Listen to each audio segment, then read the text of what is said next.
नमस्कार दोस्तों, आप सभी का स्वागत है हमारे YouTube channel BCS basic physics में। आज के इस वीडियो में हम कक्षा 12 का टॉपिक लेकर चल रहे हैं। आज का जो हमारा टॉपिक है वो है प्रकाश के अपवर्तन के कुछ एग्जाम्पल्स। इससे पहले जो हमने वीडियो बनाया है उस वीडियो में हमने देखा है कि प्रकाश का अपवर्तन क्या होता है, प्रकाश के अपवर्तन के कुछ नियम कायदे वहां पर देखे थे।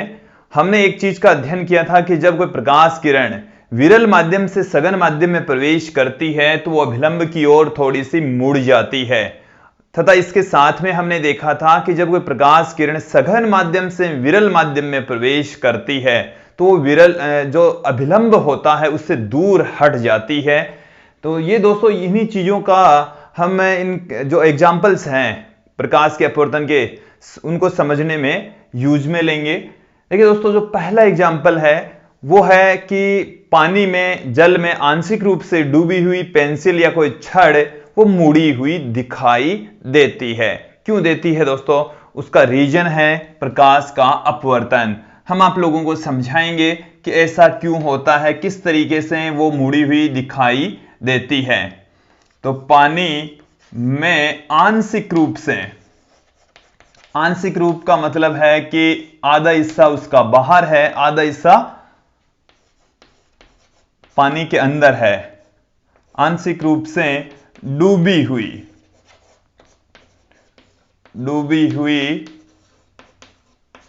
छड़ या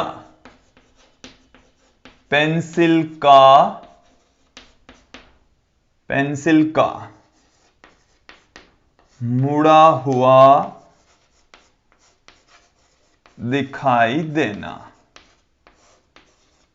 कि कोई पेंसिल है और या आप छड़ ले लीजिए, उसको पानी में आंशिक रूप से आधा डुबोइए, आधा उसको बाहर रखिए, तो जो छड़ है वो मुड़ी हुई दिखाई पड़ती है, मुड़ी हुई दिखाई देगी दोस्तों। क्यों? उसके पीछे रीजन समझेंगे। जैसे ये हमारे पास में कोई पात्र है जिसमें पानी भरा हुआ है, यहां तक हम कंसिडर कर लें कि इसमें पानी भरा हुआ है दोस्तों। और यहां पर कोई पेंसिल है, पेंसिल ले लीजिए, कोई छड़ हम ले सकते हैं। ये हमारे पास में कोई पेंसिल या छड़ है जो कि आधी पानी से बाहर है और आधी इसके अंदर है दोस्तों। अब यहां पर ये है हमारे पास में छड़ या हम कह सकते हैं पेंसिल भी इसको ले सकते हैं। यहां पर इसके अंदर भरा हुआ है पानी दोस्तों। यहां पर हमने कोई बिंदु ले लिया जैसे O, और O से कोई प्रकाश की किरण चल रही है। प्रकाश की किरण यहां से इधर, जब ये वाला जो माध्यम है वो है, ये वाला जो माध्यम है दोस्तों वो है वायु, और ये वाला जो माध्यम है पानी। पानी जो माध्यम है वो वायु की तुलना में सघन माध्यम है। वायु है वो है दोस्तों विरल माध्यम। तो प्रकाश की किरण है वो सघन माध्यम से विरल माध्यम में जा रही है। ये वाली प्रकाश की किरण बिंदु O से चली, सघन माध्यम से विरल माध्यम की ओर जा रही है। अब सघन माध्यम से जब विरल माध्यम की ओर प्रकाश किरण जाती है तो ये जानी तो यहां से चाहिए थी, बट ये अभिलंब से थोड़ी सी दूर हट जाएगी। ये वाली प्रकाश की किरण एक बार समझेंगे दोस्तों, यहां से चली और जैसे ही ये जानी तो यहां से चाहिए थी। यदि सीधी ये माध्यम दूसरा माध्यम में प्रवेश नहीं करती है तो डॉट डॉट वाली जो हमने दिखाई है व्यवस्था, उस दिशा में ये चली जाती दोस्तों।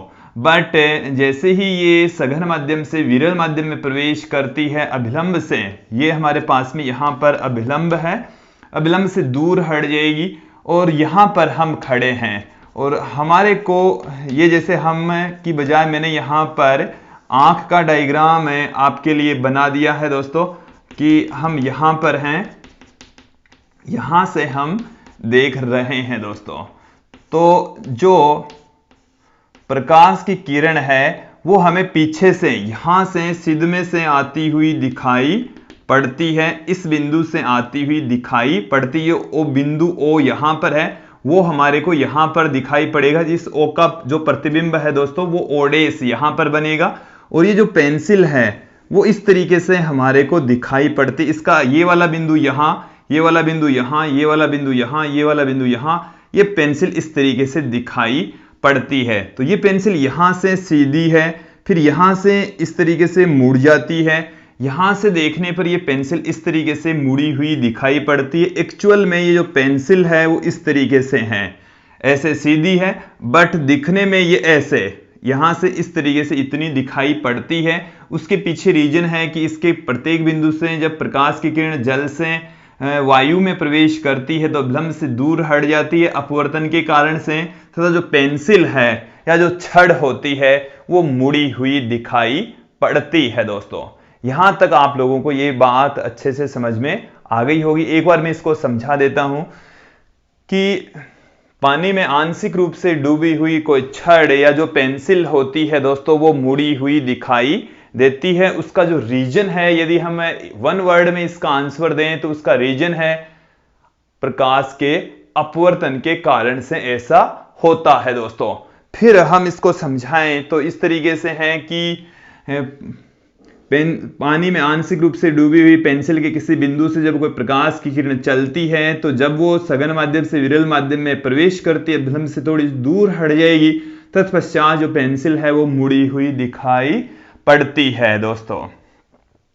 ठीक इसी प्रकार से ही हम इसका जो दूसरा एग्जाम्पल है वो दोस्तों समझने वाले हैं। दूसरा एग्जाम्पल क्या है कि पानी के पेंदे में रखे सिक्के का, पानी के पेंदे में रखे सिक्के का ऊपर उठा हुआ दिखाई देना, ऊपर उठा हुआ दिखाई देना। कि यदि पानी के पेंदे में हम कोई सिक्का रख दें तो वो हमारे को थोड़ा सा ऊपर दिखाई देता है। जैसे हम किसी बाल्टी या किसी पात्र में यदि हम नजर डालें तो उसका जो पेंदा है वो ऊपर उठा हुआ दिखाई देता है। पेंदे में यदि कोई सिक्का पड़ा होता है तो वो थोड़ा सा ऊपर नजर आता है। वास्तविक धरातल से जो वास्तविक उसकी गहराई होती है उससे कम गहराई प्रतीत होती है। दोस्तों जो गहराई है वो कम हो जाती है, उसको हम आभासी गहराई कहते हैं। और गहराई कम होने के पीछे रीजन होता है दोस्तों प्रकाश का अपवर्तन।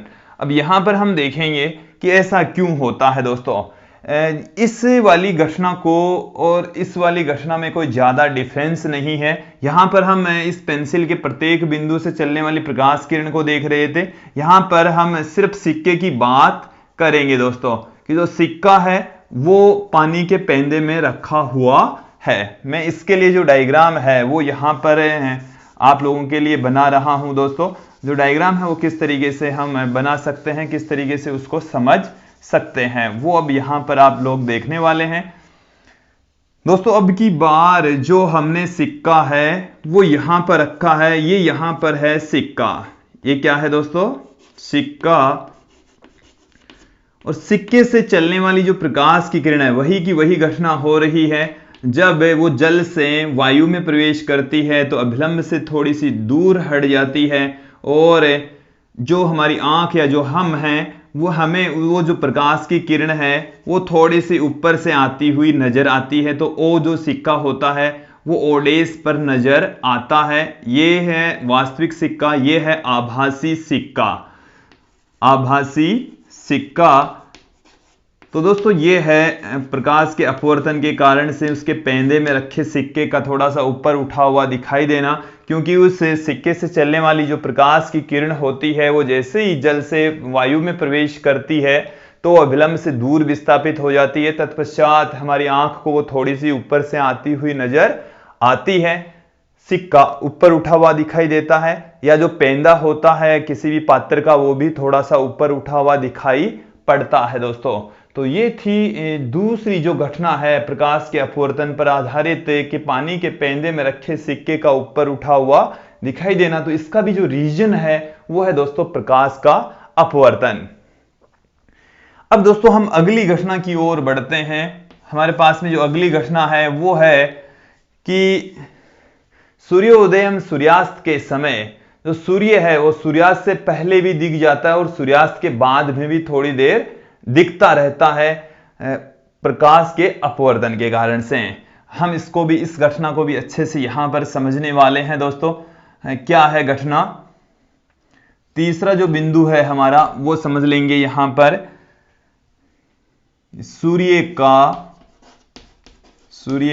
सूर्योदय से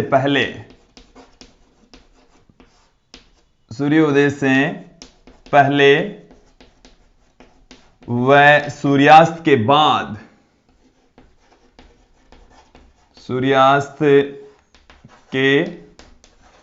बाद दिखाई देना। सूर्योदय से पहले भी दिख जाता है दोस्तों और बाद में भी दिखता रहता है। उसके पीछे रीजन है प्रकाश का अपवर्तन। प्रकाश के अपवर्तन के कारण से दिन की लंबाई में 4 मिनट की वृद्धि हो जाती है। कैसे? जैसे दोस्तों ये हमारे पास में है पृथ्वी का वायुमंडल। ये पृथ्वी का वायुमंडल है और ये है पृथ्वी। ये पृथ्वी है दोस्तों और इस पर हम एक व्यक्ति कंसीडर कर लेते हैं कि ये एक व्यक्ति यहां पर खड़ा है। ये व्यक्ति यहां पर खड़ा होता है और दोस्तों यहां पर आप देखेंगे कि ये हमारे पास में है, सूर्यास्त हो चुका है, सूर्य है और सूर्य की ये हमारे पास में है वास्तविक स्थिति। सूर्य हमारे पास में पहुंच चुका है इस पोजीशन पर। यह है दोस्तों सूर्य। ये क्या है दोस्तों? सूर्य। इसको मैं इस तरीके से दिखा देता हूं। ये हमारे पास में है वास्तविक सूर्य। वास्तव में जो सूर्य होता है वो यहां पर है, यहां पर मौजूद है।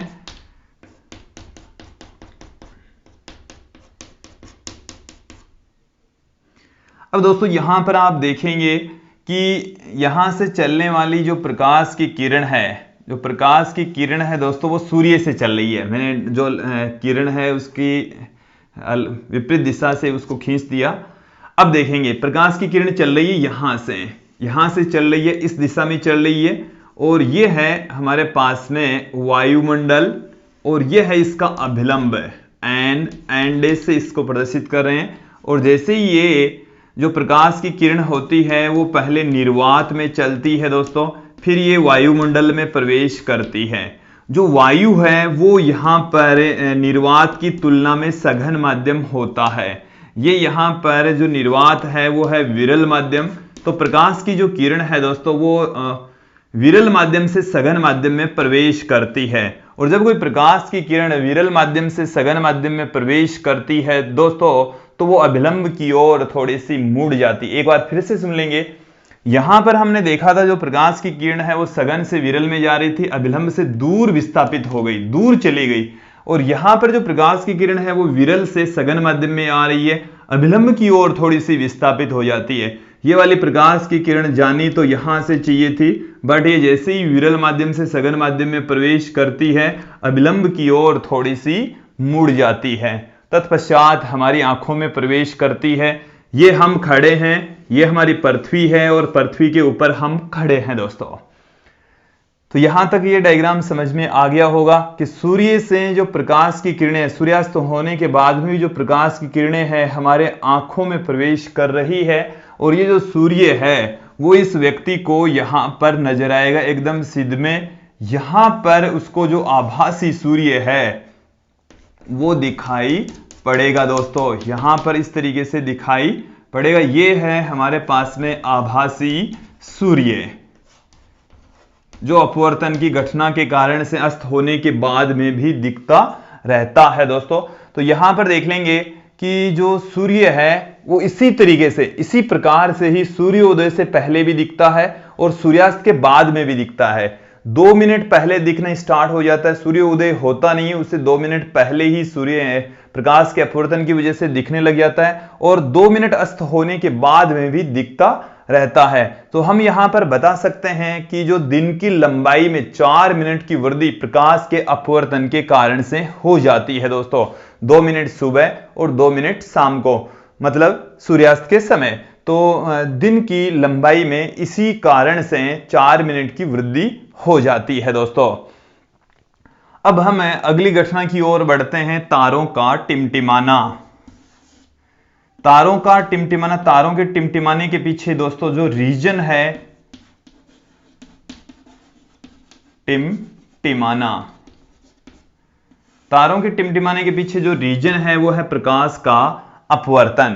प्रकाश के अपवर्तन के कारण से ही तारे हैं वो टिमटिमाते हुए दिखाई देते हैं। टिमटिमाने का मतलब आप समझना कि जैसे हमारे पास में ये कोई हम एक तारे को डिजाइन करें इस तरीके से, ये हमारे पास में कोई तारा है और इस तारे को यदि हम दूर से देखें तो इस तरीके से, कभी ये इसकी साइज छोटी हमारे को दिखाई पड़ती है और कभी बड़ा दिखाई पड़ता है। इस तरीके से इसका जो फोकस है वो कम ज्यादा होता रहता है। उसी को ही हम कहते हैं टिमटिमाना। जो प्रकाश है वो हमें कम आता दिखाई पड़ता है, कभी ज्यादा दिखाई पड़ता है, अर्थात उसकी जो साइज है वो छोटी बड़ी दिखाई पड़ती है, जिसे हम टिमटिमाना कह रहे हैं। अब देखिए रीजन क्या है एक्चुअल में, प्रकाश के अपवर्तन की वजह से ऐसा क्या होता है कि जो तारे हैं वो टिमटिमाते हुए दिखाई पड़ते हैं। दोस्तों मैं इसी डायग्राम की सहायता से ही आपको समझाने का प्रयास करता हूं, बताता हूं कैसे इसमें प्रकाश तारे हैं वो टिमटिमाते हुए दिखाई पड़ते हैं। दोस्तों उसके पीछे जो रीजन है वो है प्रकाश, जो पृथ्वी के चारों ओर वायुमंडल है, ये हमारे पास में वायुमंडल है। ये जो वायुमंडल है इसका घनत्व कहीं पर कम और कहीं पर ज्यादा होता है। घनत्व में डिफरेंस होता है, घनत्व कम ज्यादा होता है दोस्तों। तो जो घनत्व है वो कम ज्यादा है, पृथ्वी जिस तरीके से घूमती है तो उसके साथ साथ में ये वायुमंडल भी घूमता है। पृथ्वी घूम रही है, वायुमंडल भी घूम रहा है। तत्पश्चात जो प्रकाश की किरणें आती है, जैसे ये हमारे पास में कोई तारा है, यहां से प्रकाश की किरण यहां तक आ रही है, प्रकाश की किरण तारे से यहां तक आ रही है, तो ये जो वायुमंडल है इसका घनत्व कभी कम ज्यादा होता रहता है। तो जो तारा है उससे आने वाला जो प्रकाश है उसका अपवर्तन भी कम ज्यादा होता है। एक बार मेरी बात सुन लीजिए, जो प्रकाश है तारे से आने वाला उसका अपवर्तन वायुमंडल के द्वारा होता है, और वायुमंडल का यदि घनत्व बदलता है, घनत्व बदल रहा है तो सघन या जो सघनता या जो विरलता है वो बदल रही है। ज्यादा सघन होगा तो ज्यादा अपवर्तन होगा, कम सघन है तो उसका अपवर्तन भी दोस्तों कम होगा। तो जो वायुमंडल है उसमें जो घनत्व है वो लगातार बदलता है, सघनता है वो लगातार परिवर्तित होती रहती है। तत्पश्चात जो तारे हैं वहां से आने वाला जो प्रकाश है उसका अपवर्तन भी कम ज्यादा होता रहता है। जो प्रकाश है उसका अपवर्तन कम ज्यादा होता रहता है।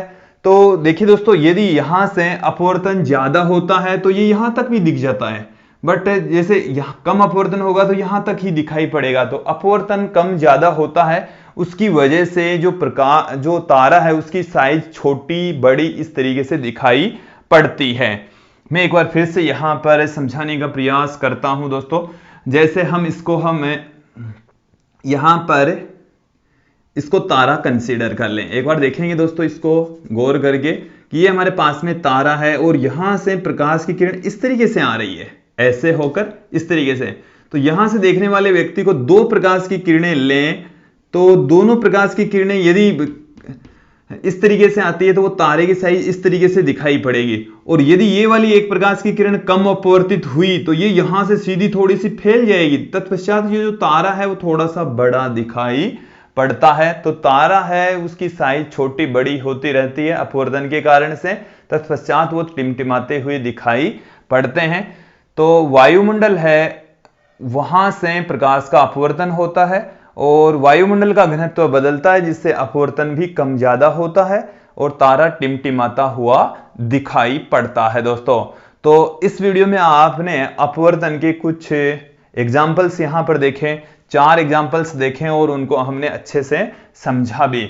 अगला जो वीडियो हम आपके लिए बनाएंगे वो प्रकाश के अपवर्तन पर ही आधारित होगा। हम एक कांच की स्लेब लेंगे और उस कांच की स्लेब से प्रकाश के अपवर्तन को आप लोगों को समझाएंगे। तो आज के इस वीडियो में दोस्तों इतना ही। धन्यवाद दोस्तों।